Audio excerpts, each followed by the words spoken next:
तो नमस्कार दोस्तों, स्वागत है आपका शिव 18 क्रिक पर। और जैसा कि आपको पता है T20 वर्ल्ड कप 2026 का हो चुका है समापन और भारत बना है विश्व विजेता। तो ये तो खैर सबको पता ही है। तो जब ये टूर्नामेंट का अब समापन हो चुका है तो क्यों ना इस पर बात कर ली जाए T20 वर्ल्ड कप 2026 की best team of the tournament पर, और देखते हैं मेरे नज़रिए से कौन सी टीम सबसे बेस्ट रहेगी। तो 11 खिलाड़ियों की बात करेंगे, साथ में 4 खिलाड़ियों को और जोड़ेंगे, पूरी 15 सदस्यीय टीम बनाएंगे।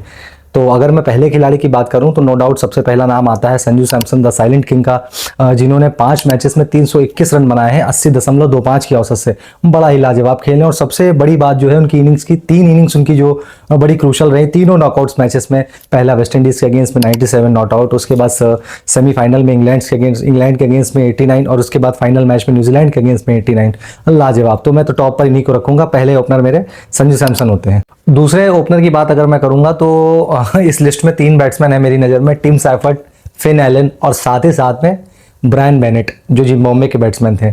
हालांकि टिम सैफर्ड इस टूर्नामेंट के सेकंड हाईएस्ट रन स्कोरर रहे हैं, लेकिन अगर फिन एलन की भी बात करेंगे तो उनका भी प्रदर्शन बड़ा लाजवाब रहा है। लेकिन इन दोनों से ज़्यादा अच्छा प्रदर्शन निकल करके आता है ब्रायन बेनेट का। उन्होंने 140 की एवरेज से रन बनाए हैं मात्र 6 मैचों में, 292। और उनको मैं आपको बता दूं कि उनके 4 नॉट आउट्स हैं इस टूर्नामेंट में। तो मैं टिम सैफर्ड और फिन एलन को फिलहाल तो छोड़ते हुए सेकंड बैट्समैन अपना ब्रायन बेनेट को मान करके चलता हूँ। और आउटफील्ड में इनकी फील्डिंग भी बहुत लाजवाब रही है। काफ़ी प्रतिभावान खिलाड़ी हैं, अभी कम उम्र के हैं, तो इसलिए मैं ब्रायन बेनेट के साथ जाना चाहूँगा।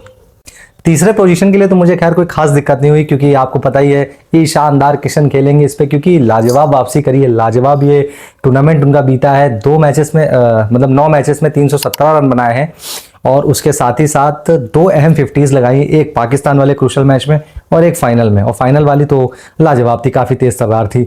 तो मेरे थर्ड बैट्समैन रहेंगे जो फर्स्ट डाउन पे खेलेंगे, वो ईशान किशन रहेंगे। फोर्थ पोजीशन पर मैंने रखा है 2 कप्तानों को, और मुझे कप्तानी चाहिए सेकंड डाउन पर।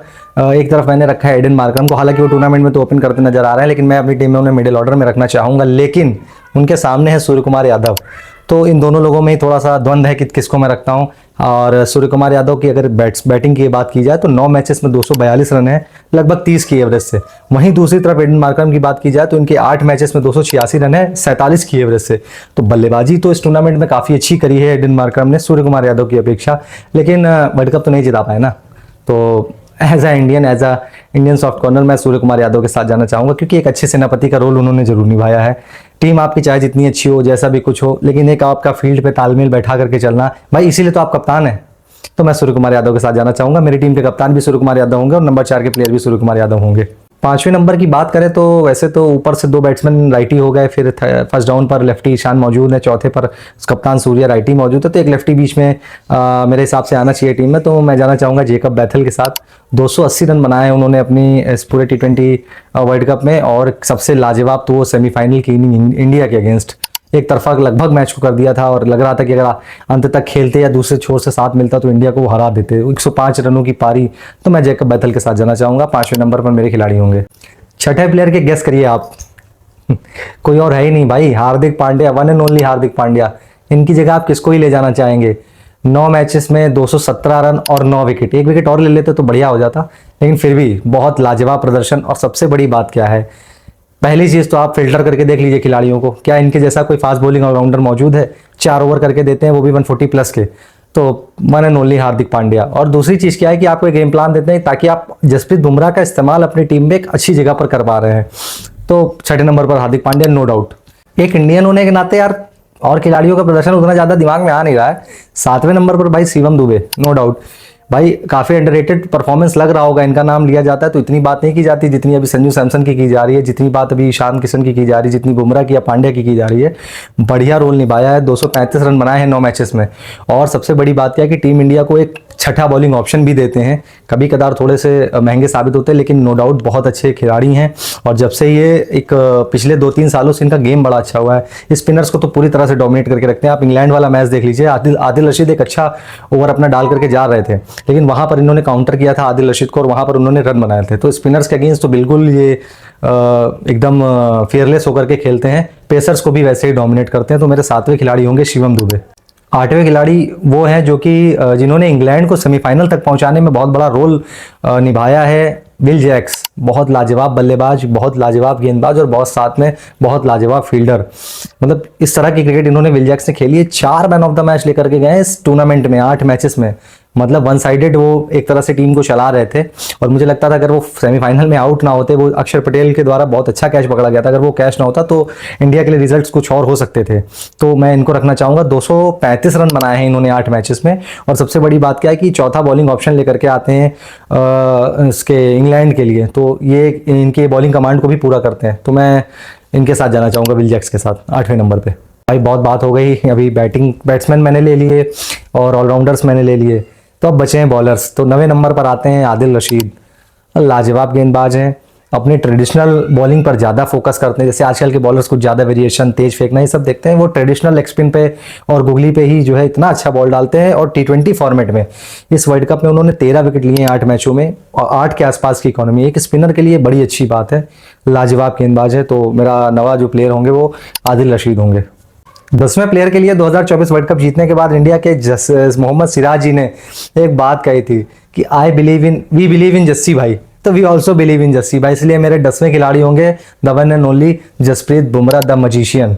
इस तरह के गेंदबाज हैं। टेस्ट मैच की बॉलिंग वो T20 फॉर्मेट में करते हैं।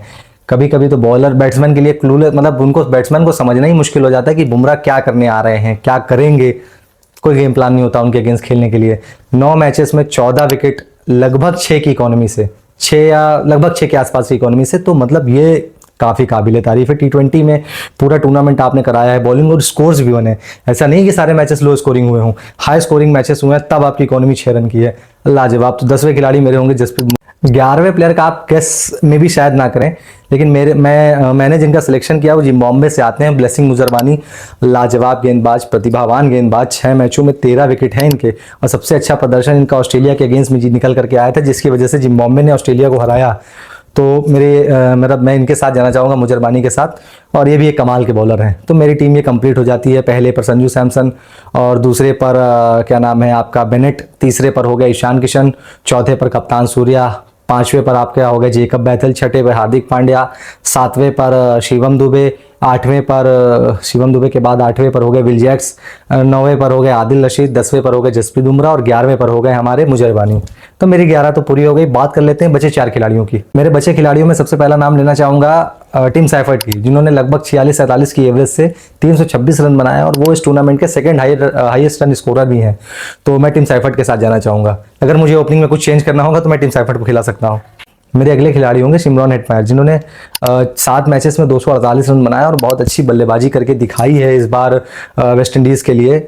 लेकिन अनफॉर्चुनेट जो है, अच्छा हुआ कि वो इंडिया के अगेंस्ट में भी नहीं चले और साउथ अफ्रीका के अगेंस्ट में नहीं चले, और वो दोनों ही मैचेस जो है विपक्षी टीम जीती और वेस्ट इंडीज़ हारी है। इसके बाद मैं जाऊँगा अगले खिलाड़ी अक्षर पटेल के साथ, क्योंकि इनका भी योगदान, इनका भी प्रदर्शन और इनका भी जो भी इन्होंने रोल दिया है, जो भी इन्होंने काम किया है, इंडिया के नज़रिए से बड़ा ही काबिले तारीफ और बड़ा ही महत्वपूर्ण रहा है। जैसे कि वो कैचेस सेमीफाइनल के या इस फाइनल का वो 3 विकेट वाला स्पेल लाजवाब है। तो इसीलिए मैं अब बापू यानी कि अक्षर पटेल के साथ जाना चाहूँगा।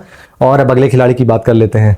तो मेरे अगले खिलाड़ी होंगे south African fast bowler lungi नगीदी, जिन्होंने 7 मैचेस में 12 विकेट लिए हैं 7.19 की एवरेज इकोनॉमी से, और लाजवाब गेंदबाजी इन्होंने करी है। काफ़ी बल्लेबाजों को परेशान किया है, क्लूलेस नजर आए किसी बल्लेबाज के आगे, और इनका वो जो डिपिंग स्लोवर है लाजवाब, काबिले तारीफ। तो यहाँ पर मेरी टीम ये कंप्लीट होती है। मैंने 11 खिलाड़ी आपको बता दिए थे। उसके बाद फिर टिम सैफर्ट, शिमरॉन हेटमायर, अक्षर पटेल और लुंगी नगीदी। बाकी आप अपना ओपिनियन इस कमेंट में ज़रूर डालें कि मैं किस खिलाड़ी को रिप्लेस कर सकता था, या आपकी क्या प्लेइंग 11 होगी इस T20 वर्ल्ड कप 2026 की टीम ऑफ द टूर्नामेंट। आप अपने हिसाब से बताइए। बाकी वीडियो को लाइक करिए, चैनल को सब्सक्राइब करिए। मिलते हैं नेक्स्ट वीडियो में, तब तक के लिए जय हिंद।